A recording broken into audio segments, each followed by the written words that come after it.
Scorpio, hello there, my beautiful friends. We're going to do your general tarot reading for mid to late July 2026. Thank you so much for joining me today. You know, I appreciate each and every single one of you. So let's get right down to business as always and start you off with an oracle card here, just so we can dip our toes in the energy and see what's happening for the lovely Scorpio collective. I hope you're all doing fabulous and fantastic, my friends. Let's get it going here.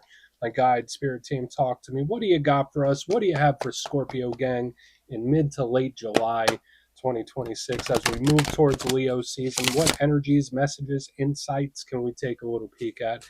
And yeah, we're just going to take a real quick look at this first card. Then we'll get into the full reading itself.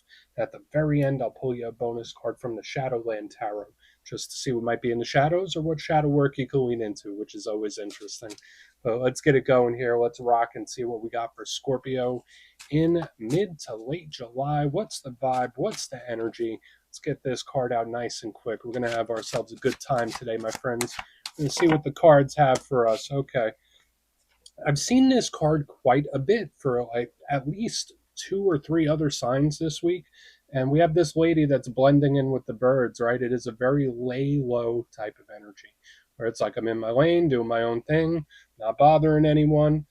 So I think it's usually pretty good. There's other messages tied to it as well, but they're drastically different.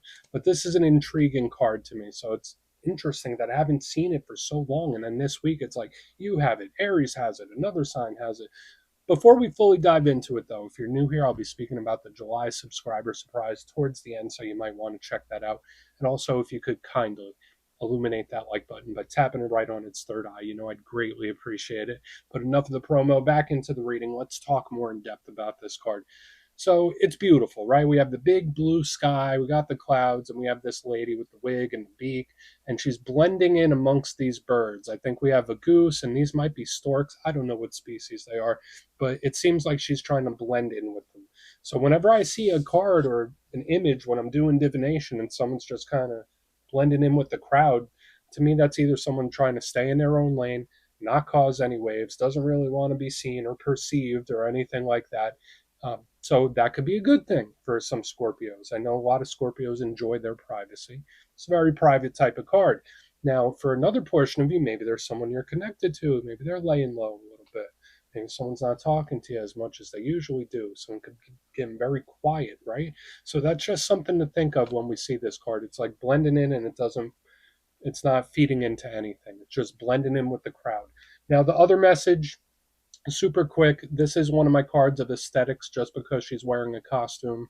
And I think it's such a beautiful card that for some Scorpios, maybe you're changing something about your look or how you present yourself to the world, whether that's like hair, wardrobe, maybe you're doing physical fitness stuff. There's something here about perception. So, and changes in it. So we're just going to let her chill right there. She doesn't want to be bothered. She could mind her business over there. Let's get into tarot. And yeah, I always say that first card, it doesn't make or break the reading. It's just a little footnote. So let's get you 3 tarot cards in the upright. Then we'll get into that intuitive juiciness. Shuffle it up one time here for Scorpio gang. Let's see what we got. And while we get this deck shuffled up and ready to go, let's talk about last week's reading. So pretty good energy. The reading was titled A Serious Win. And if I could recall correctly, it was pretty much if you take something seriously or you treat it seriously or you put the right amount of effort in, there's like no way you could lose. It was something similar to that. So it was good energy coming in, but it was like, but it needs effort to match, if that makes sense, which again, Scorpio doesn't lack effort. So we're going to see what shows up this week. Pardon me. And yeah, as you know, energy is very fluid, never set in stone. So only take this how it hits for you, because we could be seeing your vibe or somebody else, right? Let's get it going. 3 cards here for Scorpio gang. What's happening in? All right. These cards are total opposites here. All right, so we start off with the moon, which I mean, it does fit the zodiacal season we're in right now, but maybe not. We are close to Leo. So we have a card that is very hush-hush, very quiet, that hidden type of energy we were speaking about. And we have the King of Swords, where it's like, I'm going to crack this code. Where it's like, I'm going to figure it out. This is like an investigator type of vibe. All right, let's get one more. It's like, I'm going to figure it out. All right, okay.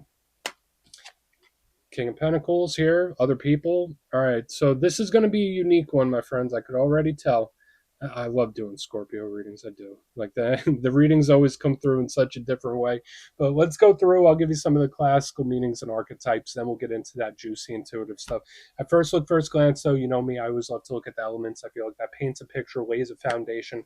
We have a good mixture this week, right? We have a little bit of water, a little bit of air, a little bit of earth. Nice. Now, these could be all different things or situations, but I like when we're not too lopsided in one area when it comes to the elements. Now, when it comes to water, beautiful for Scorpio. That's your power element, that's your comfort zone. Water is very subtle and soft. It could deal with partnerships, it deals with matters of the heart and emotion, things that we're emotionally invested in, whether it's people or situations. It's things that we actually care about, right? Things that we don't pretend to care about, things we actually do care about. It's very creative and artistic and expressive. So I love when water shows up in a Scorpio reading, but it is very emotional. The only downside to it is, I always say, like the tides, water ebbs and flows. It's in, it's out, it's shallow, it's deep. And sometimes it can overwhelm. But if there's any sign that could deal with water energy, it's Scorpio, gang, right? We're used to it, the deep waters, right? Moving to the middle, we have air. So we have the matters of the heart and matters of the mind. Air element is very logical, pragmatic, intelligent, smart. It deals with the facts, not just intuition, but it deals with the facts of the matter. Um, Again, it's sharp and to the point, and it does deal with information, whether gathering it, giving it, receiving it. That's why that's the suit of conversation and talks. So we're gonna have to keep a close eye on him. The only downside to the sword suit, or the only downsides I think of, is one, it could be overthinking, analysis paralysis and stuff like that, thought loops. But it can also be very, very cold. It could be very, very clinical and surgical. Then on the back end, we have the earth. Now, earth and water mix very, very well. I always say they represent blessings and abundance when they're in the same space. And pentacles to me represent results. They represent stability and security, whether it's internal or external. I think of routine, I think of structure. This could be money, work, business, finance, home, family, so all the material aspects of life we like Earth here. The only downside to Earth is that it can be a little slow moving. It could be a little clunky. Sometimes it could feel stuck. So it's like we have a couple of flighty energies, then a stuck one. So we want to see how it all plays off of each other. And not to mention the double kings, which could be other people. But let's go through and start building this out piece by piece. Position number one, my friends, we start with a mystery, right? We got the moon card right there, and you see the dogs howling at the moon. We got that little lobster or crawfish coming up out of the water right there. And I like the moon, especially in a water sign reading. Now, zodiacally, this can represent Pisces. Other readers also give it to Cancer. So Pisces, Cancer. But the moon is the total opposite of the sun card. So this is soft, it's subtle, it's quiet, it's very intuitive, and it could speak about dreams and your intuition guiding you. There's a lot of great stuff here. But the moon is also the biggest card of mystery. Now, mysteries aren't inherently bad, right? We had this privacy thing very early in the reading with the Oracle card. This is a very, very private card where I was like, I'm going to keep this to myself. I'm not letting anybody in. But this card can absolutely, in its rough sense, represent secrecy, lies, the unknown, the hidden, unexpected, surprising, you name it. There's a whole laundry list of words we could use. So we need to keep an eye on this card. This card gives us a lot of questions, right? That's what I always say. It's a lot of questions. So could it be something very simple? Yes. Could it be something very complex? Also, yes. So we're just going to put the moon down right there as we keep pressing forward, and we'll circle back on it. Now, moving to the middle, we got the King of Swords. This is a card that does not like mysteries. Now, I will say this could be an air sign: Gemini, Libra, Aquarius. Kings represent control of their respective suits. I already told you this is very logical and pragmatic. It's all about the facts, it's all about information. So, whenever I see the King of Swords directly next to the moon, it's like, I'm going to figure this out. I am going to get that information. I'm going to crack that case. Not sure what this could be. Could it be a minor mystery? Sure. Could it be a big mystery? Absolutely. But this energy is like, I will get the information that I want one way or another. Now, if we put all that to the side, the King of Swords is the master strategist. This is someone that is like plan based, analytical. Think of like a CIA agent, right? Where it's like this person walks in, they know all the information, they know what needs to get done, they have a plan of attack. That's what I think of with this King of Swords. In the good sense, he's honest, straightforward, and he could also be serious. Like whenever he shows up, there could be, like we saw last week, a very stern, serious energy at play. But the downside to the King of Swords, he could be very hurtful, right? This could be an energy that has very sharp words. It could be a talk or a message of some kind, and it's not too nice. Now, moving to the back end, we have another potential individual, but this one presents a totally different vibe. We have the King of Pentacles, so Earth sign energy. This is Capricorn, Virgo, Taurus. And remember, kings represent control of their suit. This is more about the monetary. This is great when it comes to business, when it comes to work, when it comes to career. We love this because it's blessings and abundance. So when he shows up at the end, this could be winner, winner, chicken dinner. This could be a payoff in the end. I like that. But this card can also represent somebody that's not letting something go. Right? That's the big thing with the King of Pentacles. Has very long memory here. So this energy could say, all right, well, I'll get to it eventually, or I'll figure it out eventually. Like, this is an energy that could be very, very stubborn in its own right. So we want to keep a very close eye on this. And again, we got a lot of people showing up. We got the moon. I have a lot of questions, so I'm expecting some interesting clarifiers here. I want to dive deeper on all of it, Scorpio. Let's do it. Let's jump in and clarify. Okay, let's get a good shuffle.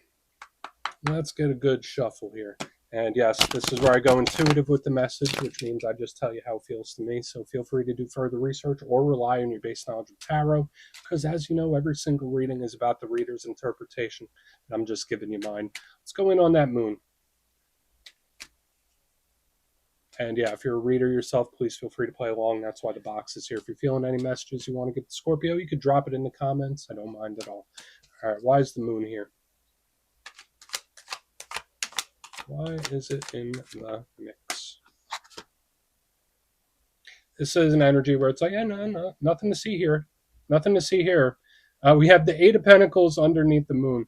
Now, this could be good when it comes to like things with work and career. So notice this little similar theme I'm getting already. Like when we're coming to the earthly, monetary, worldly stuff, I'm liking what I'm seeing.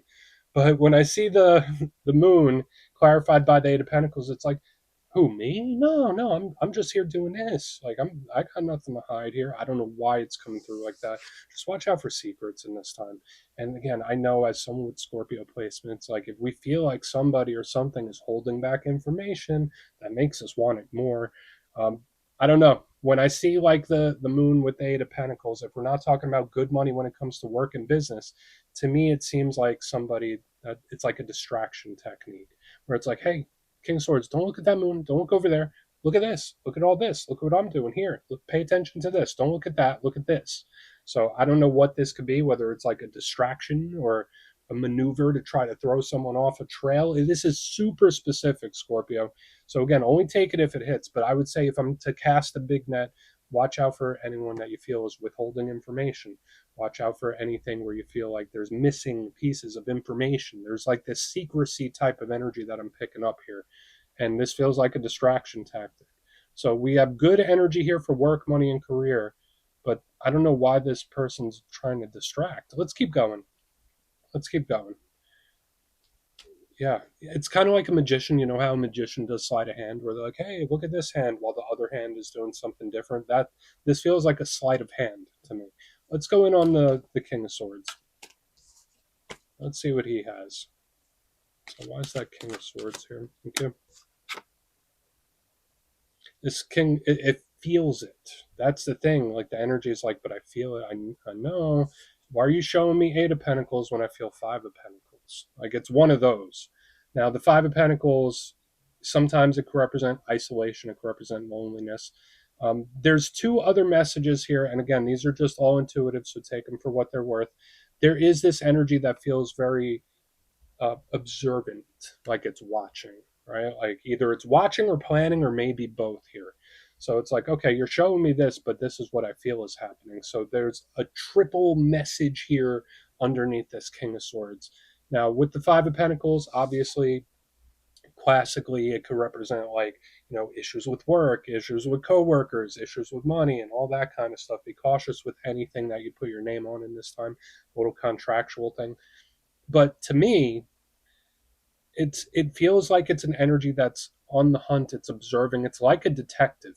It is. So either it's an energy that's watching, analyzing, planning, maybe both, maybe all of it, right? So that could be an energy you're in, right? Maybe your intuition is telling you something and you're on the hunt and you're keeping your eyes open. Maybe that's advice from spirit saying, like, hey, Scorpio, keep your wits about you, keep your eyes on this, keep your eyes on it. I don't know what it is. Like, it's an energy where it's like either I need to watch it or it's watching me. Maybe we're watching each other, right? We're going to keep going. So there's like the strategy and planning, there's the observing, we got the secrecy. This is like a whole telenovela that we got happening. Let's go in on the King of Pentacles and see what's happening with that. There we go. And there's the King of Cups here. Just so many people. Like, what are all these people? All right, the King of Cups, aka Kyle of Cups himself, without a beard. He's chilling. He has a goblet. So I will say this: if there is something that, like what I was saying, actually comes to pass, like if this isn't happening and does come to pass, there is a good result. If you are going through something that's a little sticky like this, there is a good result at the end. Because when I see the King of Pentacles, King of Cups, that to me is a win in the end of some kind, where it's like, okay, I knew it. I knew it. I called that a million miles away. That's how this feels to me intuitively. The King of Cups is one of your power cards, my good friends. Remember, it's not gender specific. But the fact that, like, we have all these people and it's like they all have a stake in it too, where it's like, I'm watching, I'm paying attention too. um, Watch out for gossipy people as well. Like, there's just a lot of people involved where it's like this one's gathering the information and then telling that one and then this one's telling that one. So it's like a game of telephone I got going on. So with what I have here on the back with our good pal the King of Cups, aka Kyle of Cups, is there is a good result in the end, but absolutely watch out for like loose-lipped gossipy energy. So I think it's important to find a balance between both, right? Because this energy here is like minding its own business, being very secretive, but this energy is digging and digging and digging and watching and telling everybody else. So I don't think it needs to be both. I think you don't have to like shut it down, but then there's also this energy that shouldn't be gossipy. It's a lot.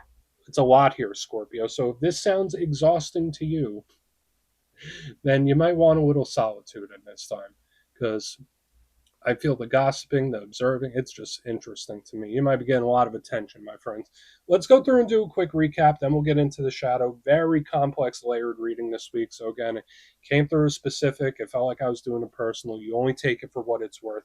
There is a good result in the end. If none of that was hitting for you, good result in the end. But position number one, we have the moon with the Eight of Pentacles. Nothing to see here, right? It felt like a distraction technique where it's like, hey, watch this. Now, there is great energy around work, career, money making opportunities. I do like that. But the off vibe is like distraction, where it's like, no, I'm not hiding nothing. I'm doing this. This is what I'm doing. Into the middle, we have the King of Swords with the Five of Pentacles. Well, yeah, you're showing me this, but this is what I feel. My intuition tells me something's off here, and I'm going to keep an eye on it. Now, whether that's someone observing you, you observing someone else, that could be advice. There's also a little air of strategy to it. It's just something to be aware of, that you might have more eyes on you than you think you do. Moving to the back end, we have the King of Pentacles, King of Cups. Good result in the end. I do like it, but it also feels like a game of telephone, where this energy is trying to hide this one's watching, gets the information, tells that one tells that one. It feels like it could get messy. So watch out for interpersonal things. But good result in the end, though. We don't know how it's going to get there, but hey, please take a screenshot if you want to look into it further. Let's see what's in the shadows. And yes, I always like to pull a shadow card at the very end just to see whether it's something within you or something you don't quite see. Shadow cards don't always have to be a challenge. They could be a good thing. So let's get you one. And yeah, if you made it to this point in the reading, please feel free to check out channel memberships. I'll put a link for it in the comments below. It's a beautiful way to support the channel, and I have much love for all my channel members. All right, let's get this shadow card out. What do we got going on? Thank you. And then the King of Wands joins the party, my friends. We got all the kings here. We got the King of Swords, King of Pentacles, King of Cups. Now we got the King of Wands. So you see what I mean about this game of telephone. I would just say in this time, watch who you give to and share information with in general. So again, it's not like you have to shut everything tight like a vault and not speak to a person, but just be cautious about who you share certain information with, especially with all the kings showing up in the spread this week. Because it's like, hey, if you tell one, you might as well be ready to tell everyone. It's like one of those. So watch out for the gossiping. That's a big thing that came in towards the end. Now, what is the King of Wands about? It's about focused intention. It's an energy that doesn't waste its time, doesn't waste its energy in its best form, where it's like very outgoing, entrepreneurial, but it is always puts a big importance on where it puts its energy. Am I wasting my energy by putting it here? Am I putting too much energy in here? These are the questions that the King of Wands asks. The downside, shadow side of this, he could be very unpredictable, could be very fiery. So just again, watch out for that. Watch with the information you give others. We're just going to leave it at that, my friends. That's what I got for you this week. Don't click away just yet, though. I'm going to give you the details of the July subscriber surprise. If you would like further insight on your situation or you'd like to have a chat with me, you can book a personal session with me on my website, mastermetaphysics.com. The July calendar is up and spots go quick, so you might want to check that out. But for the July subscriber surprise, we're doing another winner's choice. I will choose 3 lucky winners to either choose a copy of the Gilded Tarot Royale, which is one of my favorite decks of all time. It's a must-have, or a handmade pendant from my website, mastermetaphysics.com. So if you'd like to get your name in for that, it's 2 simple things, as always, my friends. First, you must be subscribed. And second, let me know down in the comments, out of all the cards that showed up in today's reading, which one spoke to you the most or jumped out to you the most or resonated with you. You'll be entered to win, and at the end of the month, the winners will be announced in my posts tab. As always, my friends, much love, and I'll see you soon.